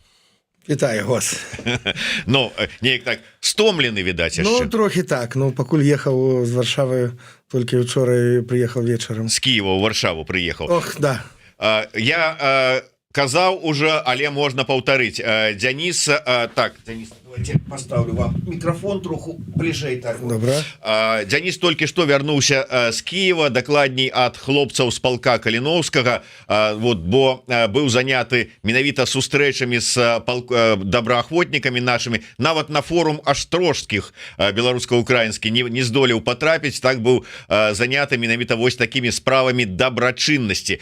Прывёз новую машину хлопцам, ну, новую ў сэнсе, яна-то уже не новая, але ў тым сэнсе, што для іх яна новая яшчэ адна. Денис, давайте пачнем, можа быць, трошку з перадгісторыі.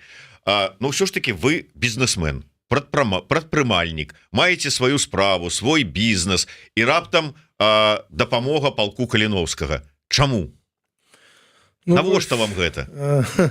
Гэтае пытанне мне задаюць і мае інструктары польскія, якія тоже для іх гэта так дзіўна, што я гэта раблю, навошта гэта рабіць. І ну што, трэба нашых, першая справа, што ідзе вайна, і людзі гібнуць штодзень, і я лічу, што трэба дапамагаць Украіне, па-першае. А дапамагаць нашим хлопцам, тому што яны там борюцца з акупантамі расійскімі і потым могуць пайсці вызваляць нашу родную Беларусь. Гэта вельмі складана, это такімі простымі шляхамі не робіцца. Шлях гэты такі складаны, доўгі і можна сказаць, што крывы, і таму можна... Ну, я не могу, я по-іншаму, я сам себе, калі адпавядаю на гэта пытанне, ну, просто не могу по-іншаму, і ўсё. Іншага у меня, я не по-іншаму не могу казаць. Добра, давайте тады конкретно вось гэтая зараз ваша поездка, дакладней покупка зараз гэтага аўтамабіля. Наколькі я ведаю, я слухаў ваше відэо, якое вы публікавалі ў сябе ў соцсетках. Дарэчы, раю усім подписываться на Інстаграм найперш, так? Больш інстаграмны чалавек, нягледзячы на тое, што здаецца ж такого ўзросту блізкага да мяне, мы ж такія больш сталага пакалення, як казаў Паніковскі, людзі раньшего времени. Тым не менш, вот Инстаграм, Денис Драйв, там ёсць і навінкі, і там парады для аўтааматараў і для тых, хто хоча адвучыцца ў аўташколе, так і справаздачы Дениса, скажем, з той же самой поездкі ў Кіев да добраахвотнікаў з палка Каліноўскага. Так ось, вы там казалі про тое, што грошы на набыццё гэтай машины у тым ліку збіралі навучэнцы вашай аўташколы. Прымусам іх прымусілі грошы? Нет. І галоўнае, што можна казаць, што я тут не галоўны, яны збіралі, гэта іх грошы. Я, конечно, тоже... А з чаго яны? Вот, напрыклад, я хожу, умоўна кажучы, на курсы які-нибудь тэатральнага мастацтва, да, Васіля Дранько-Масюка, ну, умоўна. І вот я ж ні з таго, ні з сяго не скажу там, давайте мы збяром тут вот на джип для палка Каліноўска. Нейкая ж там ініцыятыва, там пагалоска, ці што прычынай стала? Ну, у нас в Варшаве, зараз ужо і во Вроцлаве ладзяцца лекцыі, вот в гэтую суботу, недзелю тоже буду чытаць этой лекцыі. І на лекцыях я ўжо кажу, што вось наша школа падтрымлівае полк, падтрымлівае ідзею вольнай Беларусі. І, ну, калі хто хоча, можа Таму што я разумею, што можа хто і хоча, але жыццё за граніцай вельмі цяжка і складанае, і я ведаю, што нашы людзі, акрамя таго, што павінны зарабляць сябе на жыццё, яшчэ павінны зарабляць на сваё жыллё, якога ў большасці няма ў людзей.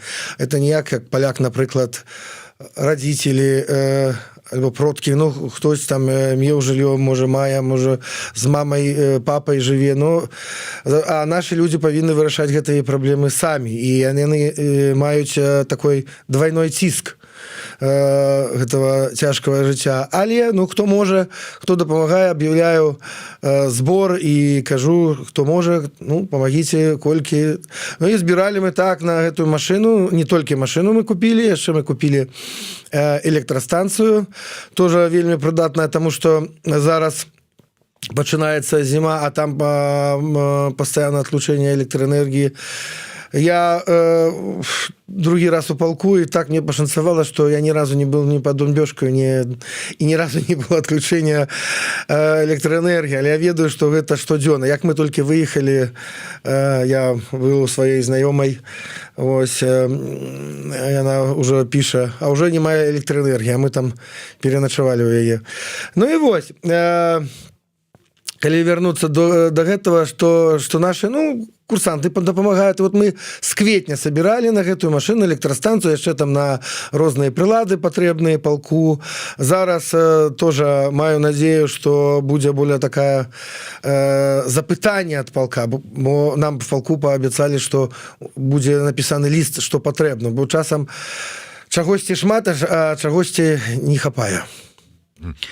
Ну і як выбіралі гэтую машыну? Гэта былі нейкія, як я ведаю, што ў пэўных сітуацыях как бы вайскоўцы просяць, што нам патрэбна вось такая машына, яна найбольш падыходзіць для выканання нашых баявых задач. Як з гэтай машынай было?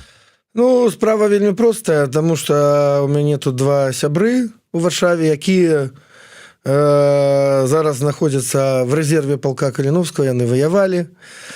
Вось, і яны ведаюць патрэбы, і вось такого аўтамабіля не было. Маленькі, добры, і нам трэба было в вучэбку, каб хлопцы там не толькі на баявыя хадзілі, а эта машына будзе в вучэбкі, каб паездзілі, пакруцілі, штосьці адламалі, самі параментавалі і так далей. Ну, маю надзею, што будзе гэтая машына трохі такая падгледжаная, таму што на вайне машыны, ну, доўга не жывуць.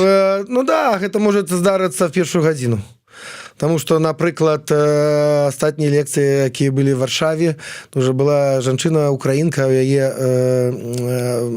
муж зараз кіруе ротай разведкі, ну, украінец, і толькі выехалі, там джип Санта-Фе, по-моему, і толькі выехалі, уже пробілі мотор аўтаматам. Страляніна была. Ну, і мы тоже, напрыклад, астатні раз был грех, хожу, не казаў, што давайте соберем на ремонт гэтай машыны хлопцам ЗСУ, а не нашаму палку. Ну і адразу грошы пашлі, і адразу забралі з сервісу, і уже она поехала на фронт зноў. Так што дзякую нашим курсантам астатняга курсу в Варшаве. Гэта ваша дапамога, яна уже конкретная пашла і уже дапамагла. Ну вось бачыце, як яно. Наколькі ўсё ж такі людзі адгукаюцца, наколькі вось гэтая беларуская салідарнасць, якую мы так вельмі ганарыліся і ў 20-м, у 21-м годзе, ну і ў 19-м яшчэ па выніку там барацьбы з першай хваляй ковіду, наколькі эта салідарнасць сёння працягваецца? На жаль, у мяне такой статистики няма. У наших курсантов где-то трохи больше половы это украинцы, а меньше это белорусы. Ну, а калі мы збираем, я там усіх першы раз только на лекциях бачу, и тому я такой статистики не провожу, белорусы альбо украинцы. Але, як я лічу, беларусы заўсёды дапамагаюць. Ну, украінцы зараз складаная ситуация в Украине, и часам просто у людей уже падают руки. И я бачу, что шмат людей, якія, ну, так, трохи до войны ввогуле да вайны негатыўна маюць такой настрой і ну не ведаю, но беларусы заўсёды так большасці дапамагаюць і гэта так там не вялікі грошы, таму так мы там полгады собирали, ну что по чуть-чуть по маленькой і все, і забрали, і все было на что уже купить. Ну и нам яшчэ вельмі добра пашанцавала, потому что мы купили эту машину во Вроцлаве, тоже наш боец, з якім я сябрую, знайшоў, такія машины каштуюць вельмі дорага і даже старыя, але нам пашанцавала купіць 3 разы таней, чым по рынку. І ну, вельмі добра. Спадар Дзяніс, вось вы некалькі разоў узгадалі сваіх, ну как бы там сяброў ці тых людзей, з якімі супрацоўнічаеце, якія былі у свой час байцамі палка Каліновскага, зараз яны у рэзерве, вот і ў Варшаве тут, і ва Вроцлаве. Вельмі важная зараз апошнім часам тэма узнімаецца пра дапамогу ветэранам. Нават не тое, что там нейкая там фінансавая дапамога, размова ідзе там про дапамогу с рэабілітацыяй, про дапамогу с працаўладкаваннем і гэтак далей. Мы, дарэчы, заўтра будем абмяркоўваць гэтыя пытанні. Прадстаўнік по камісіі камітэта по нацбяспекі коордынацыйнай рады Клачко Кусь будзе у нас в эфіры, і яшчэ адзін былы таксама баец палка Каліновскага. Будем гаварыць на гэтую тэму больш падрабязна. Але вот калі браць вас, вот вы як прадпрымальнік маеце сваю справу, вы нейкім чынам гэтых хлопцаў там не думалі там працаўладкаваць там ці яшчэ нейкім чынам? Вот якія у вас ўсё ж таки ўзаемаадносіны? О, я об гэтым думаю, і мы хотим зладзіць фонд, які будзе дапамагаць, і такія ініцыятывы яшчэ ёсць. На жаль, пакуль гэта ўсё адбываецца стыхійна. І хацелось бы гэта трохі сістэматызаваць, таму што на сродкі такіх прыватных асобаў мы такой дапамогі вялікай не зробім. Ну, калі можна казаць о працы, ну так, можна знайсці працу. Я гэта раблю, калі можна. Але што могу казаць? Часу няшмат. Хочацца ўсё зрабіць, але што адбываецца, то адбываецца.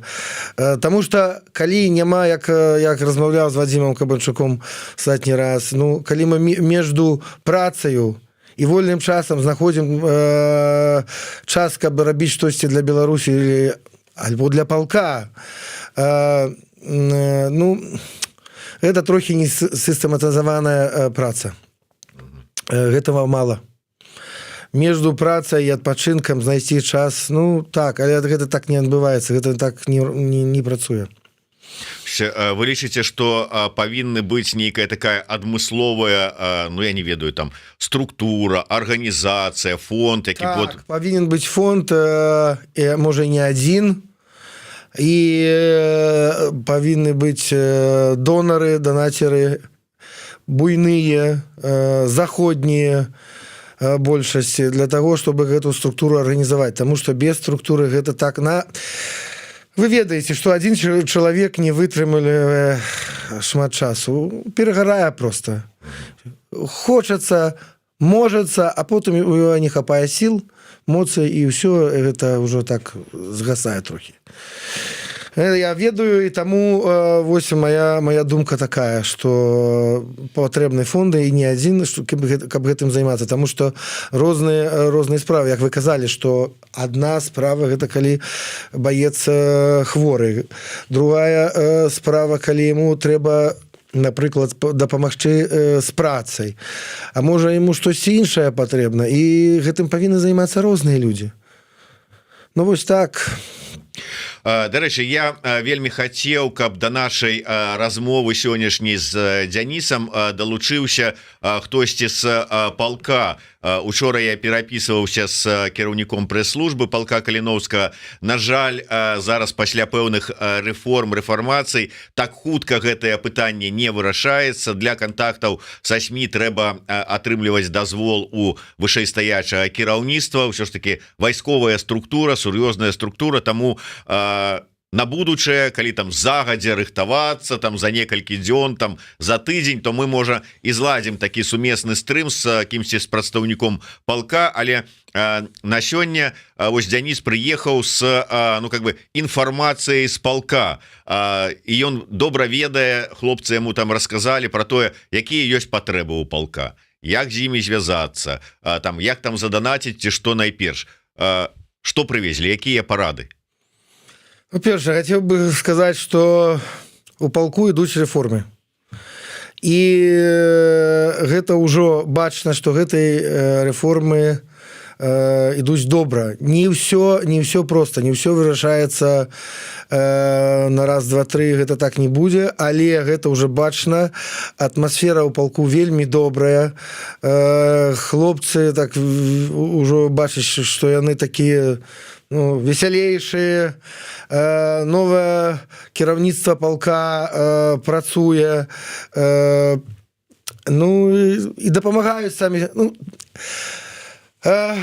вельмі мне спадабалася увогуле, бо я не быў доўга в полку і не ўсіх бачу, бо шмат людзей там, ну ідзе вайна, і таму розныя, як нам кажется здесь, напрыклад, в мірны час в Варшаве, напрыклад, то можна штосьці зрабіць, але там гэта можа расцянуцца на тыдні, тому что ідзе вайна.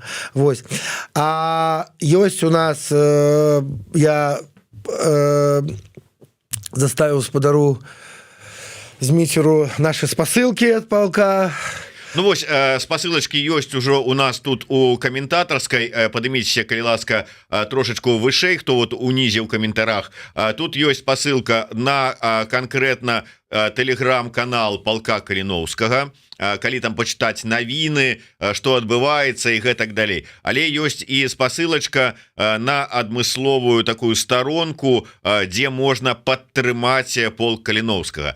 Ну гэта донаты агульныя, там вот хтосьці хоча просто падтрымаць. А ці ёсць нейкія канкрэтныя патрэбы, пра якія казалі ў палку? Но там ёсць, і яны тоже там можна іх забачыць.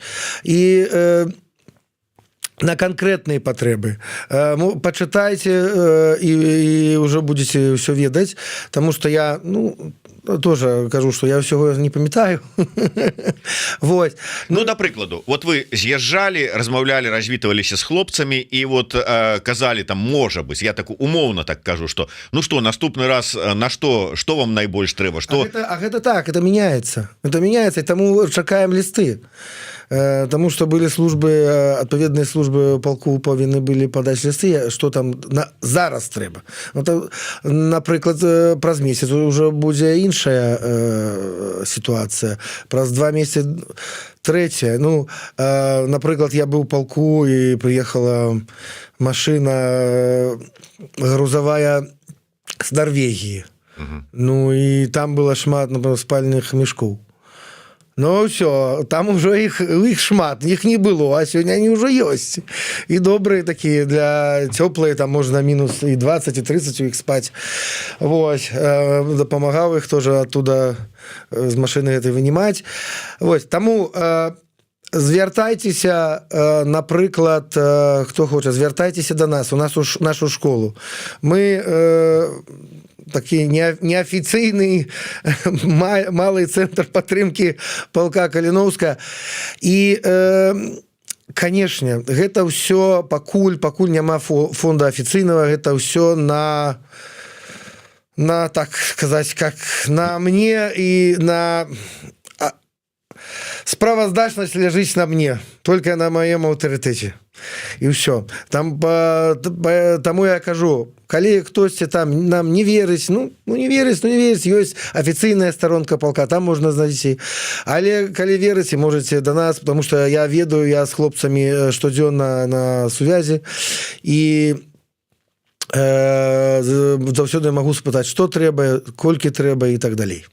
Ну, тое, што гэты чалавек не махляр, і тое что яго ведаюць у палку Каліновскага, я могу вам подцвердзіць сваёй рэпутацыі. Я учора калі перапісваўся с прадстаўніком прэс-службы палка, казаў, пачаў з таго, што вось да нас заўтра в эфир прыйдзе Дзяніс Герасімчык, і мне адразу сказалі, ведаем такога, мы вось з хлопцамі записывалі відэо падзяку яму і тым людзям са школы, якія збіралі грошы на набыццё гэтага машына і ўсё астатняе, што яны прывезлі. Так што ёсць, ведаюць, адвозіць, не кладзе ў кішэню сабе, сапраўды ўсё так. Дарэчы, вы яшчэ, Дзяніс, скінулі мне, і тут яна таксама ёсць, чат-бот палка. Гэта для чаго? Ну, ёсць людзі, якія хацяць пайсці ў полк, знайсці себя там. Ну, усе размовы ведуцца праз гэты чат-бот, і глядзіце, будьце уважлівыя, што гэта афіцыйны чат-бот палка, таму што могуць быць створаныя спецслужбістскія, КГБістскія чат-боты. Так што глядзіце, чтобы гэта наш чат-бот палка, а іншыя могуць быць спецыяльна зробленыя. Таму трэба сачыць за гэтым. Вось. І можна розныя справы там пісаць, і таксама в гэты чат-бот пішуць і байцы палка, калі ім трэба штосьці там зрабіць, таму што ідзе вайна. Таямніца. Все праз чат-бот. Ну так, карацей кажучы, ёсць чат-бот, калі вы хочаце там далучыцца да палка, ну ці нейкім чынам самастойна неяк дапамагаць, саўдзельнічаць, ці яшчэ што-небудзь, то праз чат-бот. Калі вы хочаце далучыцца да падтрымкі таксама в індывідуальным парадку палка Каліновскага, таксама ёсць спасылачка, ёсць тут вот у нас на тую старонку, дзе можна просто зайсці, ці заданаціць просто на полк, ці на канкрэтны збор, які яны ладзяць. Калі вы хочаце паўдзельнічаць у агульнай справе і разам з аднадумцамі нешта набыць, а можа быць і разам потым адвесці, звяртайцеся да Дзяніса Герасімчыка, ён курыруе на гэтым сваім узроўні такую вось дапамогу палку. Заодно можете, звярнуўшыся ў школу, павучыцца і правы атрымаць польскія. Это вядома. Ну вось такая справа. Увогуле, наколькі лёгкая дарога была? Шмат размоваў пра тое, што там жа ж пераехаць гэтую мяжу, а яшчэ калі прыгадаць гісторыі пра тое, што там яшчэ і вот гэтыя памежнікі нейкія нечыстыя на руку, там каб праехаць трэба альбо хабар даць, альбо там я не ведаю. Ладно, хабар не будем браць размову пра тое, што там СБУ дазволы там і ўсё это астатняе. Як сітуацыя на мяжы? Ну, не так все дрэнна. Памежнікі і мытнікі да нас адносяцца вельмі добра, ведаюць, што гэта ідзе на ЗСУ, стараюцца ўсё ладзіць хутка. Ну, вядома, што там трэба спытаць яшчэ СБУ, там дазволы, так, ну гэта трохі часу патрабуе, але добра. І яшчэ магу казаць, што мы попалі такой дзень лістапада, ехалі праз Украіну, было солнечна, осень і вельмі мірна в гэты дзень. Але в гэты дзень у Киеве і ў іншыя места шмат было прылётаў. Ну, мы гэтага просто не бачылі ў дарозе. Ну, такім чынам, ну, дзесьці так пашэнціла, размінуліся, але небяспека пастаянна ёсць, ўсё ж такі вайна, і ніхто не застрахаваны. Жонка спакойна адпускае? Не вельмі. Чакае, званіць, як вы там, што там, піша. Не, ну, як я уже павяртаўся дадому, ну, уже была шчаслівая. Ну, а што? Ну, такой мужскі лёс. Ну так, дарэчы, мужскі і жаночы у тым ліку лёс, калі вы потрапілі у вот новую краіну, у вас засталіся ці не было там правоў, а трэба іх змяніць, то калі ласка, можна звяртацца да Дзяніса не толькі каб сумесна далучыцца там да нейкі там падтрымки палка Каліновскага, набыцця нейкага неабходнага ім рыштунку, але і каб спраўдзіць свае веды і здаць на падрыхтавацца да здачы і атрымаць правы. Дзяніс, куды звяртацца, наколькі это вот вы так неяк мимоходь сказали, что во Вроцлаве, то есть пошираетеся яшчэ во Вроцлаве свое подраздзяленне, так открыли. Вось так, ну бо было шмат пытань, калі вы откроетесь у Вроцлаве, калі вы откроетесь, у вас будзе школа во Вроцлаве. А чаму во Вроцлаве, чаму не ў Кракове, чаму не ў Шчэціне, вот чаму, что за Вроцлав такі город нейкі такі вот? Потому что там зараз шмат замежнікаў. Можа і больш, чым так в параўнанні в адсотках больш, чым у Варшаве і Кракове. Знаёмы паляк казаў, што афіцыйна там каля 800-900 тысячаў, а зараз жыве каля 1 200 000 і 300-400 тысяч замежнікаў. І вось таму там, ну так адбылося. Добра, тады давайте таду хвіліначку рэкламы, так у якасці падзякі за тое, што спадар Дзяніс і яго аднадумцы робяць для наших добраахвотнікаў з палка Каліновскага, і не толькі для іх, а для ЗСУ таксама. Чаму? Вот калі ёсць патрэба і выбіраюць аўташколу, чаму звяртацца да вас? Па-першае, прыходзьце до нас, тому что я раблю лекцыі па-расейску, і усе могуць зразумець на правила дорожного руху. Вось, гэта вельмі важная справа, тому что гэтыя 2 дня лекцыі даюць шмат чаго. Другое, наш калектыў нашай школы падтрымлівае усім ад пачатку получэння ПКК і потым до ўжо здачы экзамена в Вордзе, то есть воеводскому маршрутку руху другого по-польски. Яшчэ наши инструкторы вучаць ужо шмат толькі замежнікаў, і яны ведаюць, што рабіць. Некаторыя ўжо размаўляюць па-расейску. Вось. І кожны мае такі тлумач по-польски, расійска-польскі, польска-расійскі, матарызацыйны, так, толькі які да гэтай справы, як ездзіць, як называется скрыно по-польску, як там сцепление называется, и так далее. И для наших курсантов, и для инструкторов. Тому наша школа падрыхтавана, наш калектыў падрыхтаваны, каб працаваць з такімі людзьмі. І часам пытаюць, ці трэба ведаць польскую мову. Ну, я так кажу, у нас там полиглотаў сярод курсантаў не шмат, все здаюць, ужо пройшлі, ну, колькі могу сказать, что уже хіба уже нас по 2000 курсантаў з пачатку працы нашай школы. Вось, і большасці атрымліваюць правы, у большасці здаюць. Ну, чаму кажу в большасці? Таму што розныя справы у людзей. Можа, штосьці здарылася, можа, паехаў у іншую краіну і так далее, таму не атрымаў. Але не гэта то, што мы робім, гэта заўсёды ім можа дапамагчы атрымаць права, і у нас гэта будзе атрымлівацца у вас на 100%. Таким чынам, ну уже спасылачки на полк Каліновскага, чат-бот, іх старонку падтрымки вы маеце. Таксама я попрошу нашага СММщика, каб ён дадаў сюды у нашу каментатарскую спасылачку на Instagram альбо Дзяніса, альбо аўташколы Дзяніс Драйв. У нас также есть сайт, есть YouTube канал, які там распавядае розныя рэчы про машины, про правила дорожного руху. Глядзіце нас тоже. Курсанты кажуць, што гэта добра.